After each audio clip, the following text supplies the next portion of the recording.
Hey people, the teaser for The Amazing Spider-Man is now online, so if you haven't seen it, I've posted a link in the description and you can check it out.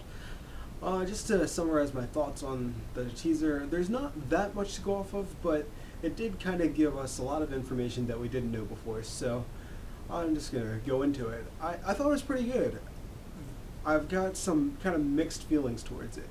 I feel like this teaser worked very hard to distinguish itself from the previous Sam Raimi, Tobey Maguire Spider-Man trilogy, and I think it did that well. It starts off showing Peter's parents leaving and how they never came back for him, and I think it's going to go into this trilogy. Hopefully, is going to go into the story of what happened with his parents and really who they were. Something that was never really addressed in the previous Spider-Man trilogy. It was kind of touched on in the first one when Peter told Uncle Ben that you're not my father, so stop trying to be.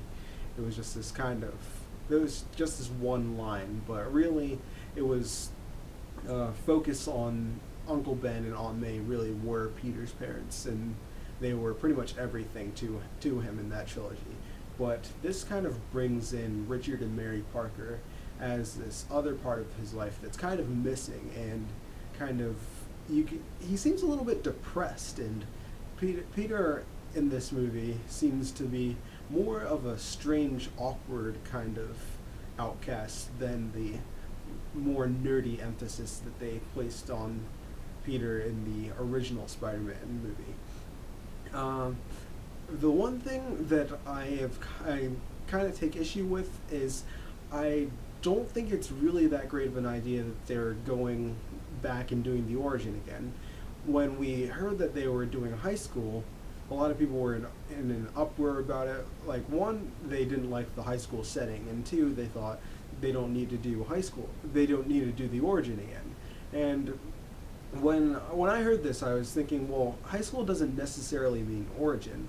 Like Spectacular Spider-Man, for instance, is one of my favorite versions.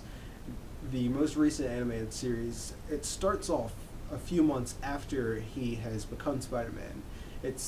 He's been Spider-Man over the summer, and it's the new school year, so he's already got a bit of experience, and it was just a good starting point, and it doesn't really feel like you were missing very much. So I thought that could be how they were starting it, but we started to see more and more about the plot of this movie, and Uncle Ben is still around, played by Martin Sheen. So it looks like they are retreading the origin territory. It is going to be a very different take. Like, visually, the scene where he gets bitten by the spider looks very different, and the tone of everything is very different in this. But I've always thought that the first Spider-Man movie was a pretty almost flawless telling of the origin story. So this movie, I think, would have done well to skip that. But we have to wait and see how well they do this story, and how different they make it, and how much time they actually do spend on the origin. It could just be a very brief scene, and he gets the powers, and Uncle Ben's killed, and it doesn't really take up that much of the plot. And they're going with a different villain, obviously. We do see that Gwen Stacy, portrayed by Emma Stone, works in the lab. I think the same lab as Kurt Connors. Another thing that they have in common with the Spectacular Spider-Man animated series, and this is where Peter gets bitten by the spider. And they're going with this more bookish take on the character of Gwen Stacy, I think. I don't know that much about classic Gwen Stacy, but Ultimate Gwen Stacy kind of had this more punkish feel to her, so it'll be interesting to see. I think they're probably just going to mix a bunch of the elements of the character throughout different incarnations. And the most exciting part of the trailer was seeing this first-person perspective of being Spider-Man. It really showed him running on rooftops, crawling. It goes upside down, shows him jumping, swinging, and it ends with him jumping towards this building, giving you the first real shot of what Spider-Man looks like in this movie. And it looks cool, but I think there's a lot that we still have to see.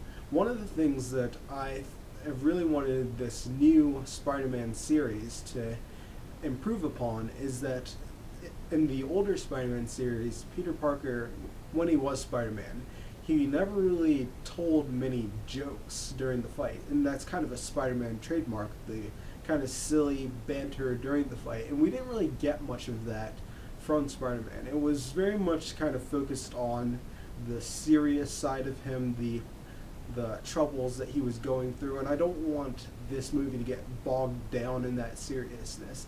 I think Spider-Man is a responsibility for him, but it should also be kind of a release for him when he's out doing these things. He's able to be a little bit wilder than he's been for his whole life. So I'd like to see more of that, and just because this trailer had a very serious, darker tone to it doesn't mean it's not going to have that. I think that they were just kind of trying to distinguish itself, and maybe later, once we see more, we'll see it does have that fun tone. So there's a lot to be seen, but I think that it did make a pretty decent first impression. So that's pretty much all I have to say about that trailer. I will be attending the Comic-Con panel for that on Friday, so expect impressions on that and hopefully a decent amount of video from that panel. So thanks for watching. If you like what you saw, tune in next time and please subscribe.